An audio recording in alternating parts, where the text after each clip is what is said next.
അതെന്തായാലും ഇന്ത്യക്കാരുടെ കയ്യിൽ നിന്ന് ഒരു ക്യാഷ് ടിപ്പ് ആദ്യമായിട്ട് ജീവിതത്തിൽ കിട്ടുന്നത്. പൊതുവേ അങ്ങനെ തരാറില്ല, പക്ഷേ അവരെന്താണോ അവരങ്ങനെ തന്നു, അത് നന്നായി പോയി. പിന്നെ പാർക്ക് ലൈൻ വെസ്റ്റ് മൗണ്ടിൽ നിന്ന് ഓംഡൻ അവലി നേപ്പർവില്ലേക്ക് ഒരുത്തരെ കൊണ്ടുപോകും, ഒരു പട്ടേൽ വില്ലേജിലേക്ക് കൊണ്ടുപോകുക. അവൻ ഷെയറാണ് വിളിച്ചത്, ഏറ്റവും ചീപ്പ് റൈഡാണ് ഓപ്ഷൻ എടുത്തത്. അതിൻ്റെ ഡീറ്റെയിൽസിലേക്ക് നോക്കുവാണെങ്കിൽ 13 മൈൽ പോയി, പക്ഷേ അതിന് $13 കിട്ടി. അരമണിക്കൂർ എടുത്തു, 30 മിനിറ്റ്. ഓക്കെ, അത് കഴിഞ്ഞിട്ട് ഒരു എക്സൽ എടുത്തായിരുന്നു. എക്സൽ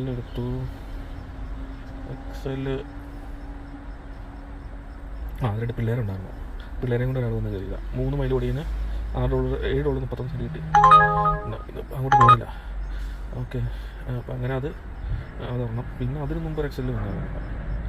ഇതാണ് ആദ്യത്തെ ട്രിപ്പ്. ഇന്നത്തെ എക്സൽ $23.51 കിട്ടി. അവർ $7 ടിപ്പ് തന്നു കേട്ടോ. അവർ 3 പേരുണ്ടായിരുന്നു. അവർക്ക് എക്സലിൻ്റെ ആവശ്യമൊന്നുമില്ലായിരുന്നു ഷിക്കാഗോയിലേക്ക് പോകാനായിട്ട്. 13 മിനിറ്റ് വേണം പോകുന്നില്ല. ഷിക്കാഗോയിലേക്ക് വെച്ച് ഭയങ്കര ട്രാഫിക്കാണ്. അപ്പോൾ 15 ഫെയർ, പിന്നെ $7 ടിപ്പ് തന്നു. ഹോട്ടലിൽ നിന്ന് ഒരു ഓഫീസ് കെട്ടിടത്തിലേക്ക് കൊണ്ടുവിടാനായിരുന്നു.